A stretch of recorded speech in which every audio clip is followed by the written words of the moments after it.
Next platform जहाँ पे copywriting use होती है वो है social media post. Social media copywriting का मतलब फेसबुक, इंस्टाग्राम, ट्विटर और लिंक्डइन जैसे प्लेटफॉर्म पर ऐसा पर्सुएसिव कंटेंट लिखना जो शॉर्ट हो, इंगेजिंग हो और एक्शन ओरिएंटेड हो। मतलब पढ़ने के बाद यूज़र लाइक, कमेंट जैसे कुछ एक्शन ले। बट ध्यान रहे कि इन प्लेटफॉर्म पर कंपटीशन हाई होता है क्योंकि लोग स्क्रॉल करते रहते हैं। तो आपके पास ऐसे कॉपीराइटर होते हैं 2 से 3 सेकंड अपने यूज़र तक मैसेज क्लियरली पहुंचाने के लिए। इसलिए आपको सिर्फ एक कॉपी ही नहीं लिखना, बल्कि आपको अपने यूज़र को स्क्रॉल करने से रोकना और उसे तुरंत इंगेज करना होता है। अब समझते हैं वो रीज़न जिनकी वजह से कुछ कॉपीराइटिंग पोस्ट वायरल होते हैं और कुछ इग्नोर हो जाते हैं। सोशल मीडिया पोस्ट ब्लॉग या वेबसाइट जितनी लेंथी नहीं करनी। यहाँ पर आपको ऐसा कंटेंट लिखना है जो शॉर्ट भी हो और इम्पैक्टफुल भी। लाइक हर वर्ड का पर्पस होना चाहिए, कोई अननेसेसरी एक्सप्लेनेशन नहीं करनी है। जैसे यहाँ पे लिखा गया है कि मेरे कंटेंट राइटिंग कोर्स में 13+ मॉड्यूल्स हैं जो आपको डिटेल में सिखाएंगे। इस तरह से आपको एक्सप्लेनेशन नहीं देनी है, आपको इस तरह से लिखना है कि आप 3 महीने में कंटेंट राइटर कैसे बन सकते हो। पोस्ट की जो फर्स्ट लाइन है दैट इज हेडलाइन, वो डिसाइड करती है कि पर्सन रुकेगा या नहीं, पढ़ेगा या नहीं। इसलिए आपको अपनी हेडलाइन में इंक्लूड करनी है एक स्ट्रॉन्ग हुक। अगर नहीं पता कि पावरफुल हुक कैसे लिखते हैं तो एंड स्क्रीन पर जाकर ये लेसन ज़रूर देखना और मुझे क्वेश्चन का आंसर कमेंट में ज़रूर बताना कि आपको क्या लिखना डिफ़िकल्ट लगता है, हुक लिखना या सीटीए लिखना। अब आ जाता है प्लेटफॉर्म। जब सोशल मीडिया प्लेटफॉर्म बदलता है तो आपका जो राइटिंग स्टाइल है, टोन है, वो भी बदलनी चाहिए। ये नहीं कि जो कॉपी आप इंस्टा पर लिख रहे हो वही ट्विटर पर पेस्ट कर दी और सेम लिंक्डइन पर। ये चीज़ ऐसे वर्क नहीं करती है। जब बात करते हैं यूट्यूब की, वहाँ पे जो कंटेंट है वो कॉन्वर्सेशनल, इंगेजिंग होना चाहिए। लिंक्डइन का जो कंटेंट है वो प्रोफेशनल होना चाहिए और ट्विटर पर आपको करनी है short and sharp copy writing. और जब बात आती है इंस्टाग्राम या फेसबुक की, यहाँ पे आप करते हो casual, emotional and storytelling way का इस्तेमाल। यहाँ पे टोन बहुत मैटर करती है। जैसे जब हम अपने फ्रेंड से बात करते हैं तो आपको ऐसा ही स्टाइल इन प्लेटफॉर्म पे इस्तेमाल करना है, कोई लेक्चर नहीं देने लग जाना। इसलिए बेटर होगा कि आप अपने कंटेंट में तुम, आप, हम जैसे वर्ड्स का इस्तेमाल करें, सिंपल सेंटेंसेस का यूज़ करें। यूज़र को ये लगे कि ये जो पोस्ट है वो उससे डायरेक्टली बात कर रहे हैं, इसलिए ज़्यादा फॉर्मल होने की ज़रूरत नहीं होती यहाँ पर। ये हम कॉपी राइटिंग में ऑलरेडी जान चुके हैं कि सिर्फ फीचर्स या बेनिफिट हमें शो नहीं करने हैं, हमें शो करनी है कि ट्रांसफॉर्मेशन, कि एक पर्सन को इन फीचर से क्या बेनिफिट होगा। और आपको एज ए कॉपी राइटर अपनी सोशल मीडिया कॉपी में यूज़ करनी है कॉन्फिडेंस, फोमो, मोटिवेशन, इंस्पिरेशन जैसे इमोशन, क्योंकि ये इमोशन बूस्ट करते हैं एंगेजमेंट को, शेयर्स को एंड कन्वर्जन रेट को। अब बात आती है विजुअल इम्पैक्ट की। सोशल मीडिया सिर्फ टेक्स्ट तक लिमिटेड नहीं है, यहाँ विजुअल भी मैटर करते हैं। इसलिए आपको ग्राफिक्स, इमेजेस के साथ काम करना होगा। तो एज ए कॉपी राइटर आप अपने डिज़ाइनर को गाइड करते हो कि कौन सा वर्ड हाईलाइट होगा, किस तरह के इमोशन पिक्चर में ऐड करने हैं जो एक पावरफुल इम्पैक्ट क्रिएट करेंगे। अब जैसे यहाँ पे देखिए कि यूज़र ने पोस्ट तो पढ़ लिया, अब वो आगे क्या करे, तो इसलिए ज़रूरी है कॉल टू एक्शन। अब जैसे इस कॉपी में देखिए कि यहाँ पे क्लियरली एक्सप्लेन किया गया है कि ये सर्विस है, उसके बाद एक यूज़र को ये एक्शन लेना है। तो इसी तरह आपको भी अपने यूज़र को गाइड करना है कमेंट करने को, सेव करने को पोस्ट, या वो आपके लिंक को क्लिक करे या शेयर करे या लाइक करे। उसके बाद कुछ ट्राई कीजिए कि अलग करने की, ताकि ऑडियंस की अटेंशन इमीडिएटली ग्रैब हो सके। Bold words, creative formatting, surprising angle का आप इसमें इस्तेमाल कर सकते हैं, क्योंकि सोशल मीडिया एक ऐसा प्लेटफॉर्म है जहां आप जितनी मर्जी चाहे क्रिएटिविटी दिखा सकते हैं। एंड फाइनल आ जाती है हमारे पास स्पीड।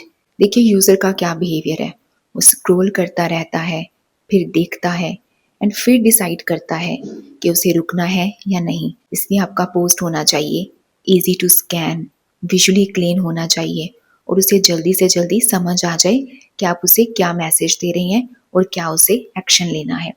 अब चलिए इसे एक और एग्जाम्पल से समझते हैं। अब ध्यान से देखिए इस पोस्ट को कि ये पोस्ट क्या मैसेज देने की कोशिश कर रहा है।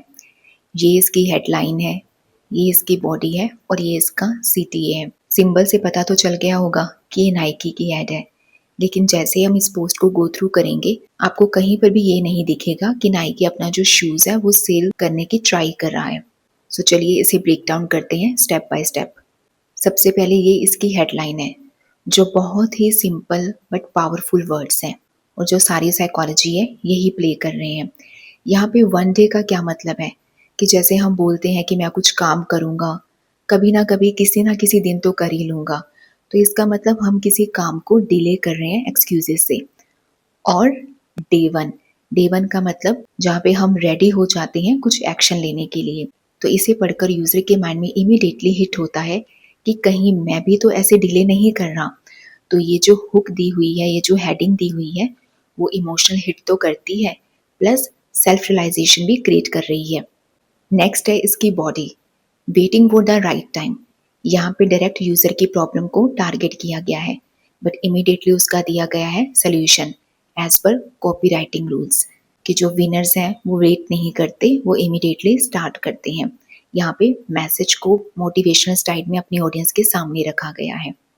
फिर इसके बाद आ जाता है call to action, start today, which is very simple, clear and there is no any confusion. तो इससे यूज़र को क्लियरली समझ में आ जाता है कि अब उसे क्या करना है। अब देखिए, हमने पूरी एडवर्टीजमेंट को ब्रेक डाउन किया, कहीं पर भी बाय शूज़ नहीं लिखा हुआ, पर फिर भी ये जो ब्रांड है बहुत स्ट्रॉन्ग साउंड हो रहा है। यहाँ पे इमोशन क्रिएट किए गए हैं गिल्ट से कि मैं डिले क्यों कर रहा हूँ, फिर उसे मोटिवेट भी किया गया है कि मुझे स्टार्ट कर देना चाहिए। देन सेल्फ रियलाइजेशन भी है कि अब बस स्टार्ट करता ही हूँ। तो इस तरह की कॉपी राइटिंग के स्टाइल को ही बोलते हैं सेल विदाउट सेलिंग। ना कि यहाँ शूज़ नहीं बेच रहा, वो बेच रहा है एक्शन और माइंडसेट। इसका डायरेक्ट मैसेज ही है कि सोचना बंद करो और शुरू करो। अब इसकी डिज़ाइन की बात करते हैं। कहीं जगह पर बोल्ड वर्ड यूज़ किए हुए हैं जो इमीडिएटली अटेंशन ग्रैब करते हैं।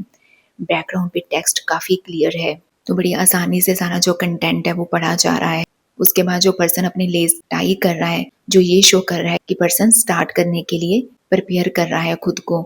उसके बाद पीछे बैकग्राउंड में राइजिंग सन है जो न्यू बिगनिंग या फ्रेश स्टार्ट को सिग्नल देता है। तो सोशल मीडिया में आपको भी ऐसे कॉपी राइटिंग एलिमेंट्स ऐड करने हैं। Next is SEO in social media post.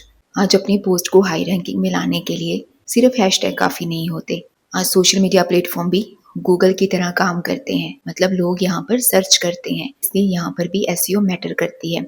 आपको अपनी कॉपी में रेलेवेंट कीवर्ड यूज़ करने होंगे जो आपकी टारगेट ऑडियंस सर्च कर रही है। जब आप सही कीवर्ड यूज़ करते हो तो प्लेटफॉर्म ऑटोमेटिकली सही लोगों तक आपके पोस्ट को पहुंचाने का काम करता है। सपोज यहाँ पे मैं सर्च करती हूँ कॉपी राइटिंग, देखिए नीचे पेजेस आ गए, लेकिन इस पर्सन का जो पेज है वो सबसे ऊपर आ रहा है, तो इसका मतलब इसने सही से एसईओ कर रखी है। इसने अपनी बायो में भी कॉपी राइटिंग लिखा है, आगे डिस्क्रिप्शन में फिर कॉपी राइटर्स, कॉपी राइटिंग आ चुके हैं। अब इसके पोस्ट की बात करें तो यहाँ पर भी कॉपी राइटिंग शो हो रहा है।